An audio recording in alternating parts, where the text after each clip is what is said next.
स्मृतियों की पुस्तक में से आज के वचन को पढ़ते हैं, जो कि हमारे आत्मिक पिता प्रेरित अंकुर यूसुफ नरूला जी द्वारा लिखी गई है।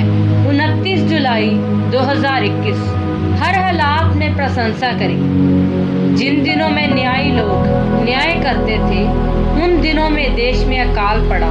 तब यहूदा के बैतलहम का एक पुरुष अपनी स्त्री और दोनों पुत्रों को संग लेकर मोआब के देश में परदेसी होकर रहने के लिए चला गया। रूत एक उसकी एक। मेरे प्रियो, अगर आप रूत की पुस्तक का एक अध्याय पढ़ें तो उसमें लिखा है कि यहूदा के बैतलहम में अकाल पड़ा और अलीमेलेक अपनी पत्नी और दोनों बेटों को लेकर मोआब के देश में चला गया और वहां परदेसी होकर रहने लगा। जब आप इब्रानी भाषा में यहूदा का मतलब देखें तो उसका मतलब है प्रशंसा और मोआब का मतलब है निचला स्थान। जब अलीमेलेक प्रशंसा के देश को छोड़कर निचले स्थान में गया तो वहां उसकी मृत्यु हो गई और उसके बाद उसके दोनों बेटों की भी मृत्यु हो गई।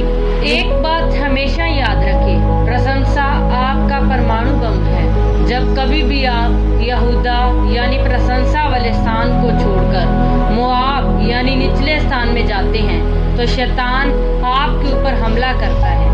अगर आप उत्पत्ति की पुस्तक में याकूब की पत्नी लिया के बारे में पढ़ें तो लिखा है कि याकूब उससे कम प्यार करता था, पर परमेश्वर ने उसके गर्भ को खोला।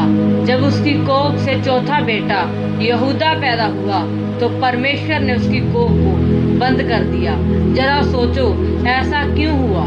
क्योंकि यहूदा पैदा होने के बाद, प्रशंसा आने के बाद परमेश्वर ने कहा कि अब विश्वास कर, क्योंकि तेरा जीवन यहूदा यानी प्रशंसा आ चुकी है।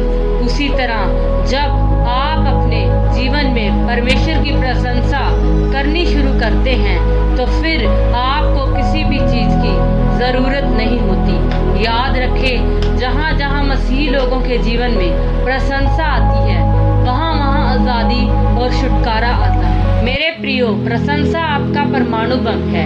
इसीलिए जब पलूस और सिलास को बंदी गृह में डाला गया और मारा गया तो वह उस समय रोए नहीं, बल्कि उन्होंने परमेश्वर की आराधना और प्रशंसा करनी शुरू की। और बाइबल में लिखा है कि जेल की नींवें हिल गई और परमेश्वर ने उनको छुड़ाकर आजाद किया। अगर आप सोचते हैं कि जब आपके जीवन में गवाही आएगी तभी आप परमेश्वर की आराधना और प्रशंसा करेंगे तो आप यहाँ पर गलत हैं। जब आप हर हालात में सच्चे मन और पवित्रताई के साथ परमेश्वर की महिमा करते हैं, बिना गवाही के भी उसका धन्यवाद करते हैं, तब आपकी सबसे बड़ी गवाही यही है और आप स्वर्ग जा रहे हैं और प्रभु यीशु मसीह आपका उद्धार करता परमेश्वर है। फिर आपको किसी भी चीज की जरूरत नहीं होती, क्योंकि बाइबल में लिखा है कि परमेश्वर के सच्चे प्रशंसक छुड़ाए जाएंगे, ऊंचे किए जाएंगे और सभी चीजें उनके पीछे पड़कर मिलेंगी। आमीन। आइए हम प्रेरित जी द्वारा किए गए अंगीकार को करते हैं। सर्वशक्तिमान परमेश्वर, इस वचन के लिए मैं आपका धन्यवाद करती हूँ। परमेश्वर, मैं अंगीकार करती हूँ, मैं अपने जीवन के हर एक हालात में आपकी प्रशंसा करूँगी ताकि मैं उस स्थान को ग्रहण कर सकूँ